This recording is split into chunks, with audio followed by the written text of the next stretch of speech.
നമ്മുടെ ചുറ്റുമുള്ള ലോകം എങ്ങനെയാണോ അതുപോലെ തന്നെയാണ് നമ്മൾ അതിനെ നോക്കി കാണുന്നത് എന്നാണ് നമ്മൾ പലപ്പോഴും കരുതുന്നത്. നമ്മൾ കണ്ണുകൾ തുറന്ന് ചുറ്റും നോക്കുന്നു, കാണുന്നവയെ അതുപോലെ സ്വീകരിക്കുന്നു എന്ന് നമ്മൾ പലപ്പോഴും കരുതുന്നു. അതുപോലെ തന്നെ ആരെങ്കിലും ഒരു പ്രത്യേക രീതിയിൽ പ്രതികരിക്കുമ്പോൾ നമ്മൾ അതിൽ നിന്നും ആവശ്യമായ കാര്യങ്ങൾ സ്വീകരിച്ചുകൊണ്ട് ആ ഒരു പ്രതികരണത്തെ മനസ്സിലാക്കുന്നു, പെർസീവ് ചെയ്യുന്നു എന്നതാണ് നമ്മൾ കരുതുന്നത്. സത്യത്തിൽ നമ്മൾ ഒരു കാര്യം ഗ്രഹിക്കുന്നതിന് അല്ലെങ്കിൽ പെർസീവ് ചെയ്യുന്നതിന് നമ്മുടെ ചുറ്റുമുള്ള ലോകത്തിൽ നിന്നും നമ്മൾ കാണുന്നവയും കേൾക്കുന്നവയുമായ കാര്യങ്ങൾ ഒരു ഭാഗം മാത്രമാകുന്നുള്ളൂ എന്നതാണ് യാഥാർത്ഥ്യം. നമ്മുടെ ഫോക്കസ്, നമ്മുടെ പ്രതീക്ഷകൾ എങ്ങനെ നമ്മൾ യാഥാർത്ഥ്യങ്ങളെ നോക്കി കാണുന്നതിൽ വ്യത്യാസം വരുത്തുന്നു എന്ന് കാണിക്കാൻ ഒരു ഫേമസ് ആയ ഗൊറില്ല എക്സ്പെരിമെന്റ് നടത്തപ്പെട്ടു.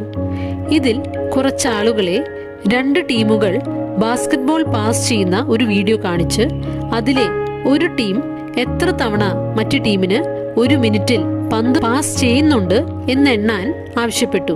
ഈ ഒരു ടാസ്ക് മിക്കവാറും ആളുകൾക്ക് അനായാസം ചെയ്യാൻ സാധിച്ചു. എന്നാൽ ഒപ്പം തന്നെ മറ്റൊരു കാര്യം നടന്നു.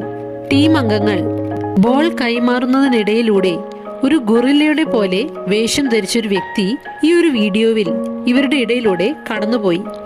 എന്നാൽ 50% ആളുകളും ബോൾ കൈമാറുന്നത് എണ്ണുന്നതിനിടയിൽ ഈ ഒരു ദൃശ്യം മിസ് ചെയ്തു, കണ്ടതേയില്ല. ഇതിൽ നിന്നും നമ്മൾ മനസ്സിലാക്കേണ്ടത്, നമ്മൾ മനസ്സിൽ നനയ്ക്കുന്ന കാര്യങ്ങൾക്കനുസൃതമായി നമ്മുടെ ചുറ്റും നടക്കുന്ന പല കാര്യങ്ങളും നമ്മൾ കാണുകയോ കാണാതിരിക്കുകയോ ചെയ്യുന്നുണ്ടെന്നാണ്.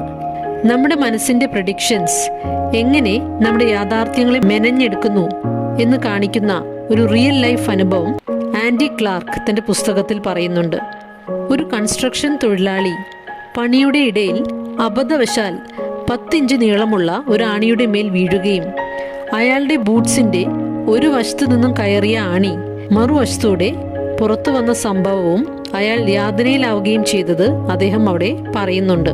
എന്നാൽ ആ ആണി തന്റെ കാലിൽ തൊടാതെ വിരലുകൾക്കിടയിലൂടെ കടന്നു പോവുകയാണ് ചെയ്തത് എന്ന് മനസ്സിലാക്കിയപ്പോൾ അയാളുടെ അനുഭവത്തിലുണ്ടായ മാറ്റവും നമ്മുടെ മനസ്സിന്റെ അനുമാനങ്ങൾക്കനുസൃതമായി നമ്മുടെ അനുഭവങ്ങൾ എങ്ങനെ മാറുന്നുവെന്ന് തെളിയിക്കുന്നു.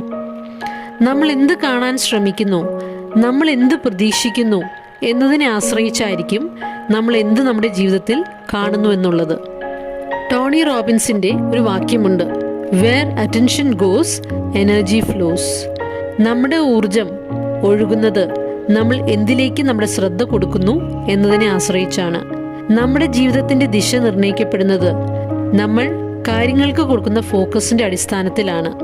ഡോക്ടർ ജോ ഡിസ്പെൻസ ഇതിനു സമമായ മറ്റൊരു വാക്യം പറയുന്നുണ്ട്, where you place your attention is where you place your energy.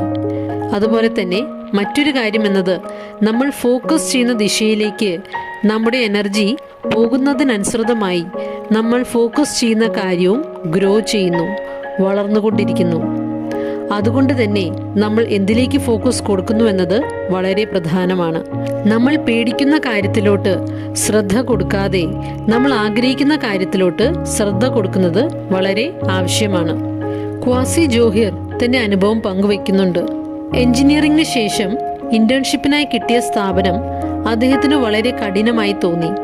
രാവിലെ 4 മണിക്ക് ഉണരണം, 6 മണിക്ക് അവിടെ ജോലിയിൽ പ്രവേശിക്കണമെങ്കിൽ. കാരണം ആ സ്ഥാപനം കുറച്ച് ദൂരത്തിലുള്ളതായിരുന്നു. കൂടാതെ നിറയെ മെഷീനുകളും കഠിനമായ ജോലിയും അകത്തുള്ള ഇരുട്ടും മറ്റും അദ്ദേഹത്തെ വളരെയധികം വിഷമിപ്പിച്ചു. സ്വന്തമായി ബിസിനസ്സും ഫിനാൻഷ്യൽ ഫ്രീഡവും ആഗ്രഹിച്ചിരുന്ന ക്വാസി ആ ജോലി ഉപേക്ഷിക്കാൻ തീരുമാനിച്ചു. എന്നാൽ ഹാർഡ് വർക്കിൽ വിശ്വസിച്ചിരുന്ന അദ്ദേഹത്തിന്റെ മാതാപിതാക്കൾക്ക് അതത്ര ശരിയായ തീരുമാനമായി തോന്നിയില്ല. തനിക്ക് ഇന്റേൺഷിപ്പിൽ കിട്ടുമെന്ന് പറഞ്ഞിരുന്ന $5000 താൻ സ്വയം ഉണ്ടാക്കുകയാണെങ്കിൽ താൻ ആഗ്രഹിക്കുന്ന രീതിയിൽ കാര്യങ്ങൾ തുടരുവാൻ അനുവദിക്കണമെന്ന് ക്വാസി മാതാപിതാക്കളോട് ആവശ്യപ്പെട്ടു. അതൊരു ചലഞ്ചായി ക്വാസി ഏറ്റെടുത്തു. ആദ്യമൊക്കെ $3000 വരെ എത്താൻ സാധിച്ചുവെങ്കിലും തന്റെ ഫോക്കസ്, ശ്രദ്ധ, ഫിയർ ഓഫ് ഫെയിലിയർ, പരാജയപ്പെടുമോ എന്ന ഭയത്തിലായിരുന്നു. തന്റെ മാതാപിതാക്കളെ പ്രൂവ് ചെയ്ത് കാണിക്കണമെന്നതിലായിരുന്നു. എന്നാൽ $5,000 ഉണ്ടാക്കുമെന്ന് തീരുമാനിച്ചിരുന്ന സമയപരിധി കഴിയാറായ മാസത്തിൽ വളരെ ഡെസ്പെറേറ്റായി ഒരു ക്ലയന്റെങ്കിലും കിട്ടുവാനുള്ള പരിശ്രമത്തിലായിരുന്നു അദ്ദേഹം. എന്നാൽ ആ ഒരു മാസത്തിൽ അദ്ദേഹത്തിന് ഒരു ക്ലയന്റ് പോലും കിട്ടിയില്ല. അപ്പോഴാണ് ക്വാസിയുടെ ശ്രദ്ധയിൽ ഒരു കാര്യം പെട്ടത്. താൻ പരാജയത്തെ റെസിസ്റ്റ് ചെയ്തുകൊണ്ടിരിക്കുകയായിരുന്നു. പരാജയപ്പെടുമെന്ന ഭയത്തെ മറികടക്കുന്നതിലായിരുന്നു അദ്ദേഹത്തിന്റെ ശ്രദ്ധ മുഴുവനും. ക്വാസി ചിന്തിച്ചു, താൻ ഏറ്റവും ഭയപ്പെട്ട പരാജയം തനിക്ക് സംഭവിച്ചു കഴിഞ്ഞു. ഇതിനേക്കാൾ കൂടുതലൊന്നും സംഭവിക്കാനില്ല. ഞാൻ ഇനി $5,000 അടുത്ത മാസത്തിൽ ഉണ്ടാക്കുന്നതിലാണ് ശ്രദ്ധിക്കാൻ പോകുന്നത്. ഇത് സംഭവിച്ചത് ഒരു മെയ് മാസത്തിലായിരുന്നു. എന്നാൽ അടുത്ത മാസം ജൂണിൽ തന്റെ ഫോക്കസ് മുഴുവൻ തനിക്ക് എന്ത് വേണം എന്നതിലായിരുന്നു. $5,000 ഉണ്ടാക്കണമെന്നതിലായിരുന്നു.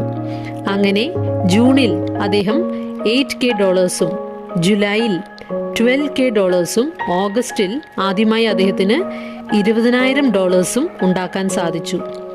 ഈ ഒരു അനുഭവത്തിൽ നിന്നും പരാജയത്തെ ഒഴിവാക്കാൻ, അല്ലെങ്കിൽ മറ്റുള്ളവരെ പ്രൂവ് ചെയ്യുന്ന ആ ഒരു സ്വഭാവത്തിൽ നിന്നും പിന്മാറേണ്ടതിന്റെ ആവശ്യകതയെക്കുറിച്ച് അദ്ദേഹത്തിന് മനസ്സിലായി. ഈ ഒരു മെന്റാലിറ്റിയിലോട്ട് വരുവാൻ, അല്ലെങ്കിൽ നമ്മൾ ആഗ്രഹിക്കുന്ന കാര്യങ്ങളിലോട്ട് ശ്രദ്ധ കൊണ്ടുവരുവാൻ സഹായിക്കുന്ന ഒരു മെത്തേഡും ക്വാസി പറയുന്നുണ്ട്. ഈ ഒരു മെത്തേഡിനെ അദ്ദേഹം വിളിക്കുന്നത് അക്സെപ്റ്റ് ആൻഡ് റീഡയറക്റ്റ് മെത്തേഡ് എന്നാണ്. ഇതിൽ ആദ്യത്തെ സ്റ്റേജാണ് full acceptance of the current situation. തൻ്റെ ഇപ്പോഴത്തെ അവസ്ഥ എന്താണോ അതിനെ അതുപോലെ ആക്സെപ്റ്റ് ചെയ്യുക, അംഗീകരിക്കുക. ഇവിടെ എൻ്റെ എനർജി അതിലേക്ക് ഒഴുകുന്നില്ല, കാരണം ഞാൻ അതിനെ റെസിസ്റ്റ് ചെയ്യുന്നില്ല, തടയാൻ പരിശ്രമിക്കുന്നില്ല. രണ്ടാമതായി, think it as A blessing in disguise. തൻ്റെ ജീവിതത്തിൽ നടന്ന താൻ ആഗ്രഹിക്കാത്ത ആ കാര്യം ഒരുപക്ഷെ മറ്റെന്തോ വിപത്ത് തൻ്റെ ജീവിതത്തിൽ നിന്നും ഒഴിഞ്ഞു പോകാൻ കാരണമായിട്ടുണ്ടാകാം എന്ന് കരുതാം.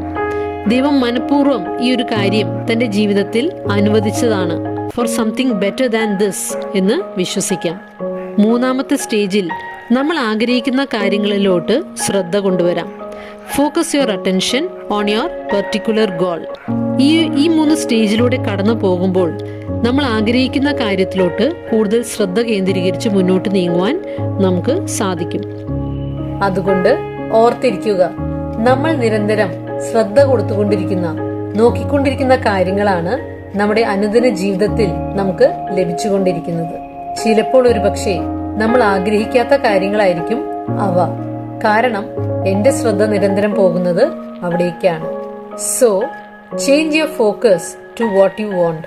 നമുക്ക് വേണ്ട കാര്യങ്ങളിലോട്ട് നമ്മുടെ ശ്രദ്ധ കൊണ്ടുവരുവാൻ നമുക്ക് പരിശ്രമിക്കാം. Always remember, where the attention goes, the energy flows.